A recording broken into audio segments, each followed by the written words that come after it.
ഈ മഹാറാലിയുടെ അധ്യക്ഷൻ കോടമ്പുഴ ബാബ മുസ്ലിയാർ, ഈ റാലിക്ക് നിദാനമായ ഇന്ത്യൻ ഗ്രാൻഡ് മുഫ്തി, ഇന്ത്യയുടെ മുസ്ലിം സമുദായത്തിലെ ശ്രേഷ്ഠ ആത്മീയ നേതാവായ, ഏവരും സ്നേഹത്തോടെയും ബഹുമാനത്തോടെയും വിളിക്കുന്ന ബഹുമാനായ ഉസ്താദ്, വേദിയിലെ വിശിഷ്ട വ്യക്തികളെ, പ്രിയപ്പെട്ട സഹോദരന്മാരെ,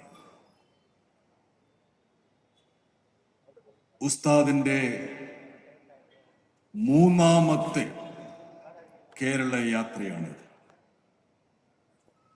ഈ യാത്രയുടെ ഇതിവൃത്തമെന്ന് പറയുന്നത്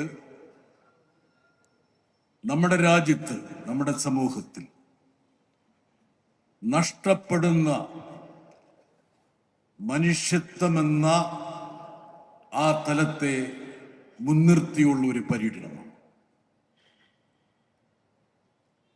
ഇന്ന് രാജ്യത്തെന്താണ് നടക്കുന്നത്, ലോകത്തെന്താണ് നടക്കുന്നത്, ഒരുപക്ഷെ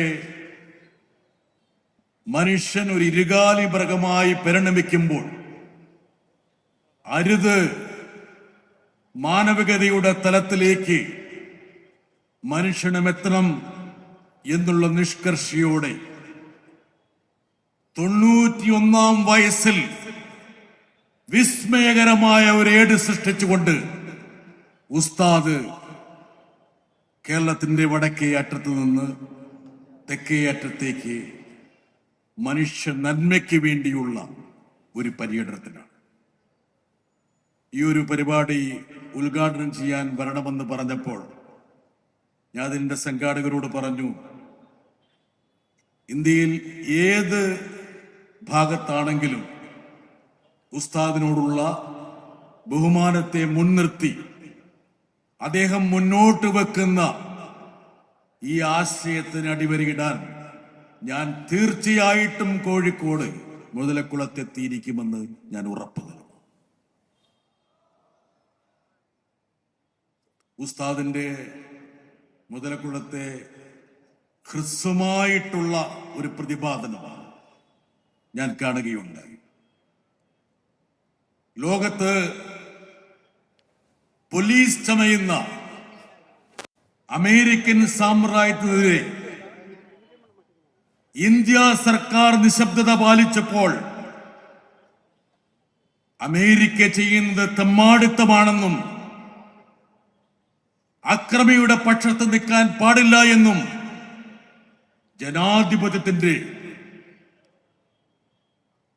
ചുവടെയായിരിക്കണം ഇന്ത്യയുടെ നിലപാടെന്നും അദ്ദേഹം ഇവിടെ ഉദ്ഘോഷിച്ചപ്പോൾ ഒരുപക്ഷെ ഇന്ത്യയിലെ ആദ്യത്തെ ഒരു സമുദായ നേതാവിന്റെ പ്രതികരണമായി അത് ഭവിച്ചു എന്ന് മനസ്സിലാക്കണം. എന്തുകൊണ്ടാണ് ഉസ്താദ് ഇന്ത്യയിൽ ചർച്ച ചെയ്യപ്പെടുന്നത് എന്നുള്ളത് അദ്ദേഹത്തിന്റെ ഈ ഹ്രസ്വമായ പ്രതികരണത്തിൽ അന്തർലീനമായിട്ടുണ്ട്. വെനിസുല എന്ന് പറയുന്ന ഒരു പരമാധികാര രാഷ്ട്രത്തെ കീഴ്പ്പെടുത്തി അതിന്റെ പ്രസിഡന്റിനെയും അദ്ദേഹത്തിന്റെ സഹധർമ്മിണിയെയും തടവിലാക്കി കടത്തിക്കൊണ്ടുപോകുക എന്ന കാടത്തം അമേരിക്കൻ സാമ്രാജ്യത്വം കാണിച്ചപ്പോൾ കോഴിക്കോട് നിന്ന് അദ്ദേഹം ശബ്ദമുയർത്തിയത് ഇന്ത്യയല്ല, ലോകം തന്നെ ശ്രദ്ധിക്കുമെന്ന് ഞാൻ വിചാരിക്കുകയാണ്. ചേരിചേരാ പ്രസ്ഥാനത്തിന് നെടുനായകത്വമുണ്ടായിരുന്ന ഇന്ത്യ എന്തുകൊണ്ടാണ് നിശബ്ദതയുടെ വാൽമീകത്തിലേക്ക് പിൻവാങ്ങുന്നത്? മുൻകാലങ്ങളിൽ അമേരിക്ക നടത്തിയ എത്രയോ അതിക്രമങ്ങളെ ഇന്ത്യ തുറന്നു നിർത്തിയിട്ടുണ്ട്. എനിക്കെപ്പോഴും ഓർമ്മയുണ്ട്, ഇറാഖിന് മേൽ അമേരിക്ക യുദ്ധം വർഷിച്ചപ്പോൾ അന്ന് ഇന്ത്യ സർക്കാർ അതിനെ ശക്തിയുക്തം അപലപിച്ചു. എന്നാൽ കഴിഞ്ഞ ഏതാനും വർഷമായി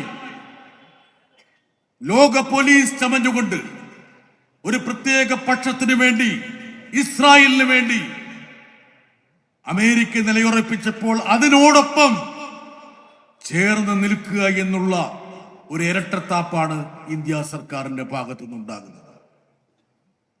ഇറാനെതിരെ ഏകപക്ഷീയമായ ആക്രമണം സംഘടിപ്പിച്ചു. ഇന്ത്യ നിശബ്ദത പാലിച്ചു.